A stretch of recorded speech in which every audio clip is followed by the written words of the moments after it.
ధన్యవాదాలు తెలుపుకుంటున్నాం. అభిమానులకు ఇచ్చేటువంటి ధైర్యం, అభిమానులకు ఇచ్చేటువంటి ఇంపార్టెంట్ గైడ్ లైన్, మరి వారు మనందరికీ ధైర్యాన్ని ఇవ్వడానికి, మనందరికీ ఒక మంచి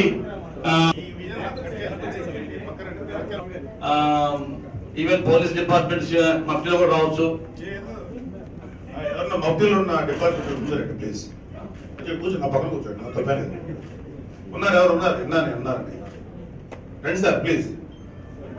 ఒక దాచుకోరు, రండి రండి, నా పక్కన కూర్చోండి. గౌరవంగానే మాట్లాడతాం, డిపార్ట్మెంట్ గౌరవం. మా నాన్న పోలీస్ డిపార్ట్మెంట్. రండి, ఉన్నారా? ఓకే.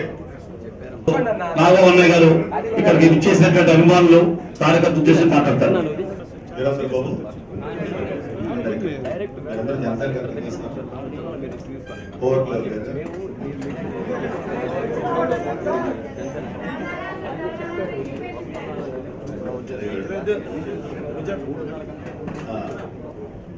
జనసేన అభిమాని మెంబర్ని కాదు, మరి మీకు తెలిసే ఉందిగా, మీకు తెలుసు కదా.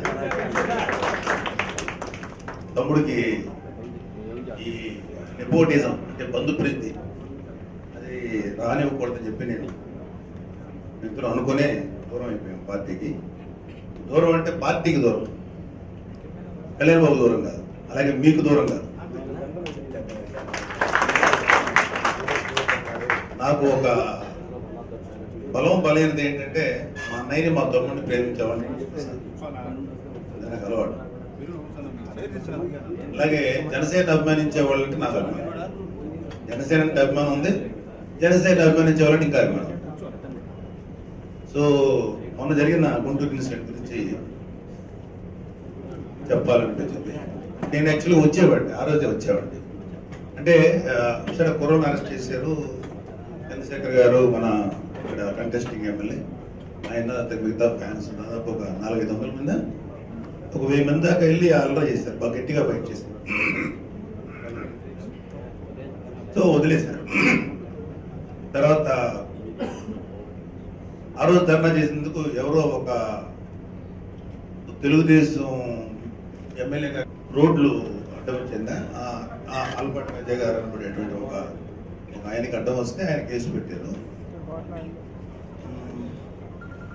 సరే, బట్ అధికారం వాళ్ళ చేతిలో ఉంది కాబట్టి వాళ్ళు ఏదైనా చేయగలుగుతారు. గమనించాల్సిన అధికారం ఎప్పుడు ఒకటి చేయగలరు, అధికారం మారుతుంది. అధికారం లక్షణమే అంత. సరే, అది పక్కన పెట్టండి. బాగా షాకింగ్ ఏంటంటే వదిలేశారు కదా అనుకుంటే, ఆ రోజు ధర్నాలో పాల్గొన్న కుర్రోళ్ళలో 5 మందిని వీళ్ళే పేరు చదువుకున్న వాళ్ళు, ఒకళ్ళేమో డెంటిస్టు, వీళ్ళు బాగా చదువుకున్న విద్యావంతులైన కుర్రాళ్ళు, వీళ్ళు విగ్రహాలు ఏవో పాల్గొంటారు. సరే, అనుమానం మీద క్వశ్చన్ చేయడం కూడా తప్పలేదు, ఎందుకంటే మనం ఎప్పుడు కూడా లా అబైడింగ్ సిటిజన్స్, చట్టాన్ని న్యాయాన్ని